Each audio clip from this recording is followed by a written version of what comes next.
Hello friends, super magic રસોઈમાં મિત્રો આપનું સ્વાગત કરું છું।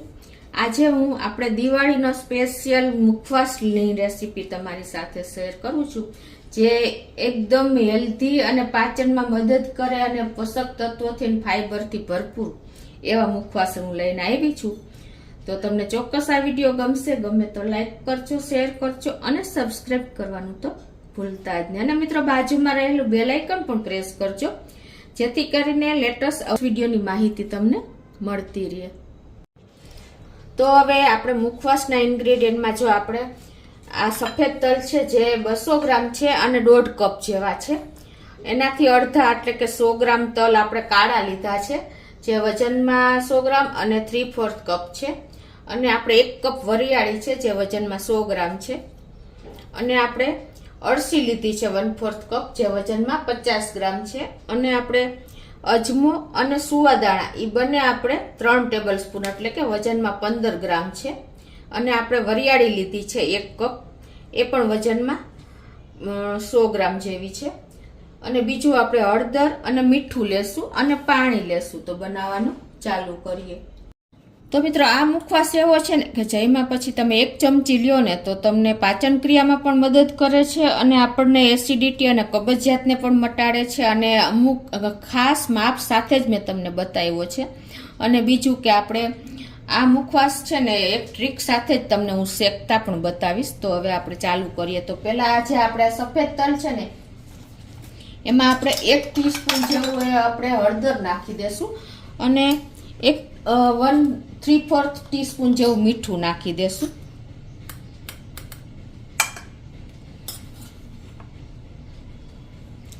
અને એમાં આપણે અડધી ચમચી જેવું પાણી નાખી અને આપણે એને મિક્સ કરી લેશું।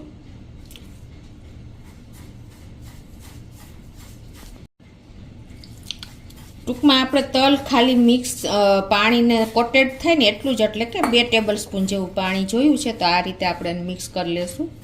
તો આ રીતે જો આપણે હળદર મીઠું ચડાવી દીધા છે। હવે કાળા તલમાં આપણે 1 ટીસ્પૂન જેવું મીઠું અને 1 ટેબલ સ્પૂન જેવું પાણી નાખીને અને એને પણ આપણે આ રીતે મિક્સ કરી લેશું। તો આ રીતે જો આપણે કાળા તલમાં પણ મિક્સ કરી લીધું છે। હવે આપણે વરિયાળીમાં પણ 1 ટીસ્પૂન મીઠું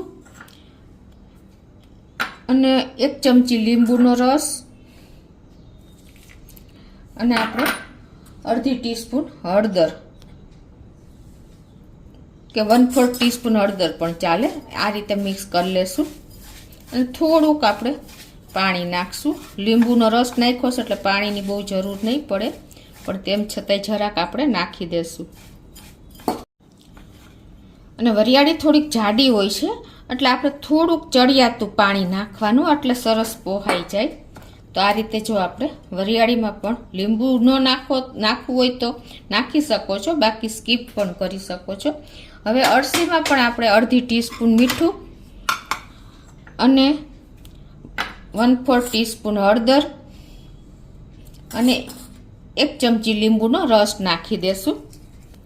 તો આ રીતે જો આપણે અળસીને પણ અળસીનો ટેસ્ટ થોડોક આપણને તુરો એટલે કે સેજ કડવાશ ઉપર હોય છે, એટલે લીંબુ નાખવાથી એનો ટેસ્ટ અનેક ગણો વધી જાય છે। હવે આપણે અજમો અને આપણે સુવાદાણા લીધા છે, તમને સુવાદાણા ન ફાવે તો સ્કીપ કરી શકો છો। એમાં પણ આપણે 1/4 ટીસ્પૂન જેવું મીઠું બંનેમાં, અને થોડી એવી આપણે 1/4 ટીસ્પૂન હળદર નાખી અને એને પણ આપણે થોડું પાણી નાખીને મિક્સ કરી લેશું। હવે આ બધા મુખવાસને આપણે અડધો કલાક કે આપણે છે ને પંખા નીચે ડીશમાં પોળા કરી દેવાના। અને જો તમારે અડધો કલાકનો ટાઈમ ન લેવો હોય ને તો તમારે શું કરવાનું, આ રીતે પોટલા વાળી અને પછી તમારે વોશિંગ મશીનમાં આમથું 5 મિનિટ ફેરવી દેવાનું, એટલે ઇન્સ્ટન્ટ તમારે તૈયાર થઈ જશે। તો અત્યારે હું આ રીતે અપનાવું છું, એટલે ઇન્સ્ટન્ટ આપણે મુખવાસને શેકી શકીએ। આ રીતે આપણે પોટલું વાળી લેવાનું છે અને પછી મશીનમાં બધા સાથે જ નાખી દેશું। એ જ રીતે આપણે આ બધા જો કાળા તલ છે ને એને પણ આપણે આ રીતે એક કપડામાં બધા કપડાના પોટલા વાળી લેશું અને ફટ આપણે સૂકવી દેશું મશીનમાં જ, એટલે ટાઈમ પણ નહીં લાગે અને ઇન્સ્ટન્ટ આપણે તૈયાર થઈ જશે. એ જ રીતે આપણે જે અળસી બધાના જ પોટલા વાળી લેશું. આપણે અજમો અને સુવા દાણાને પણ આ રીતે કપડામાં નાખી દેશું. વરિયાળીને પણ આપણે આ રીતે નાખી દેશું. આ બધા આપણે મશીનમાં નાખી દઈ. હવે આ રીતે આપણે એક એક પોટલી આ રીતે મશીનમાં નાખી અને 5 મિનિટ આપણે એને ફેરવી લઈએ વોશિંગ મશીનમાં. આને આપણે 5 મિનિટ સ્પિન કરી લેશું. આપણે ડ્રાય કરી લીધા છે. આ રીતે જો આપણે વરિયાળી પણ સુકાઈ ગઈ છે. બધા જ આપણે સુકાઈ ગયા છે. તલ છે, વરિયાળી છે. તો આ રીતે જો આપણે અજમો, સુવાદાણા, પછી આ તલ, પછી કાળા તલ, વરિયાળી અને અળસી બધું જ આપણે જો આવું ડ્રાય થઈ ગયું છે. તમને બહુ ડ્રાય નથી કરવાનું, સેજ આપણે આવી રીતે સેજ ભીનું હોય ને તોય પણ ચાલે, પણ 5 મિનિટ તમે મશીનમાં ડ્રાય કરશો ને એટલે એકદમ સરસ થઈ જશે. હવે જો મિત્રો આપણે સફેદ તલને પહેલા શેકી લઈએ. તો એના માટે આપણે જાડું વાસણ લેવાનું છે, કાંઈ પણ પેન કે લોહી હોય, અને પછી આપણે એને સેજ તપવી લેવાનું છે. પછી આપણે 1/4 કપ આપણે આ તલ જે કર્યા છે ને 2 કપ લીધા છે ને સફેદ તલ, એ 1/4 કપ જેટલા આપણે તલ લેશું. અને એને પછી આપણે કોઈ પણ આવું સફેદ કપડું લઈ, સફેદ કે કોઈ પણ કપડું લઈને આ રીતે તમારે એને તૈયાર કરી લેવાનું છે. અને પછી તમારે આ રીતે એને ફેરવતું જવાનું છે, એટલે ઇઝીલી તમારા તલ ફૂટી જશે, વાર નહીં લાગે. કેમ કે આપણી પેન એટલે કે લોયું તપેલું હોય છે, કઢાઈ, તો ઝડપથી થઈ જશે. અને ગેસની ફ્લેમ મિત્રો આપણે હંમેશા લોયું તપી ગયા પછી સ્લો રાખવાની છે. સ્લો ટુ મીડિયમ હશે ને તો તમારા તલ એકદમ સરસ ફટાફટ તૈયાર થશે. અડધી મિનિટ કે મિનિટ જ નહીં થાય ત્યાં આપણા તલ ફૂટવા માંડશે. આ સફેદ તલ મિત્રો આપણને પાચન શક્તિમાં મદદ કરે છે, પચાવવામાં, અને બ્લડ પ્રેશરને ઓછું કરે છે, હાડકાના દુખાવામાં રાહત આપે છે, અને આપણને શક્તિ પણ ફૂલ આપે છે. તો જુઓ હમણાં આપણા તલ જ ફૂટવા માંડશે, 1 મિનિટ હજી નથી થઈ. તો હવે આપણા બધા તલ જો ફૂટી ગયા છે, અને હવે એને આપણે એક પેનમાં નાખી દેશું. પાછા આપણે 1/4 કપ તલ નાખીને અને પાછા આપણે એને આ રીતે જ શેકી લેશું, હલાવતા હલાવતા. પેન ગરમ હોય ને એટલે કોઈ ટાઈમ જ નહીં લાગે. તો જુઓ આપણા બધા તલ ફૂટવા માંડ્યા છે. આ રીતે તમે થોડા થોડા તલ શેકશો ને તો ઇઝીલી તમારા તલ અડધી મિનિટમાં જ શેકાઈ જશે. એને આપણે આ બોલમાં નાખી દેશું. એ જ રીતે આપણે અડધો કપ કે 1/4 કપ આપણે કાળા તલને પણ આ જ રીતે શેકી લેશું, સ્લો ફ્લેમ ઉપર જ આ રીતે ચલાવતા ચલાવતા. તો કાળા તલ પણ પોષક તત્વો અને ફાઈબરથી ભરપૂર છે, અને વાળ અને આપણે સ્કિન માટે પણ એટલા જ ઉપયોગી છે, અને પાચન શક્તિમાં પણ આપણને મદદ કરે છે, અને રોગ પ્રતિકારક શક્તિ પણ આપણી વધારે છે. તો જો આપણા તલ પણ ફૂટવા માંડ્યા છે, તમને ખ્યાલ આવી જતો હશે. તો એને પણ આપણે આ રીતે હલાવીને જ શેકી લીધા છે. તો હવે એને પણ આપણે લઈ લેશું, શેકાઈ જ ગયા છે. એ જ રીતે આપણે જે વરિયાળી લીધી છે ને એને પણ આપણે શેકી લેશું. આ રીતે વરિયાળી ફૂટશે નહીં, પણ આ રીતે શેકાઈ જ જશે. વરિયાળી છે ને મિત્રો આપણું એકદમ જો આપણે મોઢામાં મૂકીને તો આપણે મોઢાની જે સ્મેલ ગંદી આવતી હોય ને એ દૂર કરી દે છે, અને આપણને પોષક તત્વોથી પણ ભરપૂર જ છે.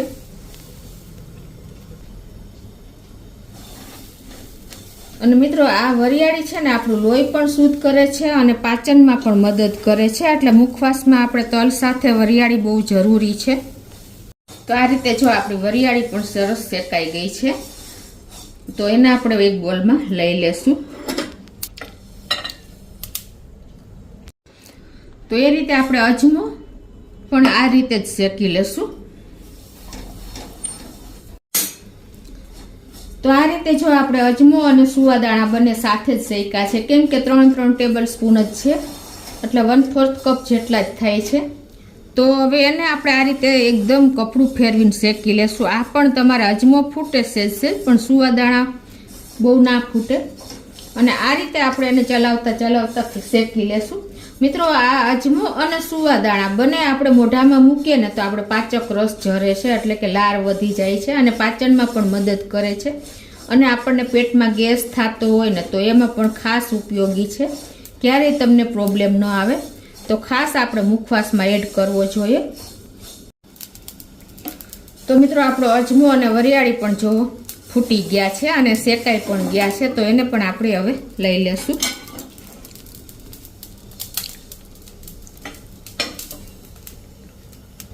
તો હવે અળસી પણ 1/4 કપ છે, તો આપણે એકી સાથે જ શેકી લેશું.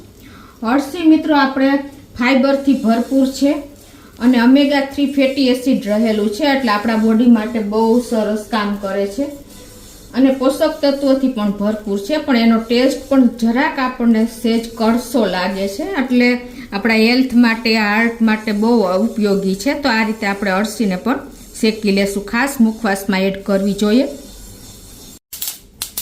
તો આપણી અળસી પણ જો શેકાઈ ગઈ છે અને ફૂટી પણ ગઈ છે, તમને ખ્યાલ આવી જ જતો હશે. જો મિત્રો આ રીતે એકદમ દાણો ફૂલી જાય છે, તો એને પણ આપણે આ રીતે મુખવાસમાં જ એડ કરી દેશું. હવે આપણે આ બધો મુખવાસને મિક્સ કરી લેશું. તો હવે આપણે ઘઉંનો લોટ ચાળવાનો જે આપ હોય ને એમાં જ આપણે ચાળી લેવાનું છે, એટલે આપણે આમાંથી મીઠું અને હળદર અલગ થઈ જશે. આ રીતે આપણે થોડો થોડો નાખી અને ચાળી લેશું. તો આ રીતે જો આપણે મીઠું અને જે હોય ને વધારાનું એ બધું નીકળી જશે. આ જ રીતે આપણે બધો મુખવાસ ચાળી લઈએ. તો હવે આપણે મુખવાસને પણ ચાળીને જો તૈયાર કરી લીધો છે. હવે એમાં આપણે આ 1 કપ ધાણા દાળ લીધી છે, એને પણ આપણે નાખી દેશું. અને જો તમારી પાસે આંબળાનું ખમણ, લીલા આંબળાનું ખમણ હોય ને સૂકવેલું, તો એ પણ તમે એડ કરી શકો છો. અત્યારે મારી પાસે અવેલેબલ નથી. એનો પણ બહુ સરસ ટેસ્ટ લાગે છે. ગોટલીનો મુખવાસ પણ સરસ લાગે છે. આ રીતે તમે બધું મિક્સ કરીને જો એકી સાથે લેશો ને તો તમારે પાચનમાં પણ હેલ્પ કરશે અને બધી રીતે આપણને ઉપયોગી છે મુખવાસ. તો હવે એને આપણે એરટાઈટ બરણીમાં આ રીતે ભરી લેશું.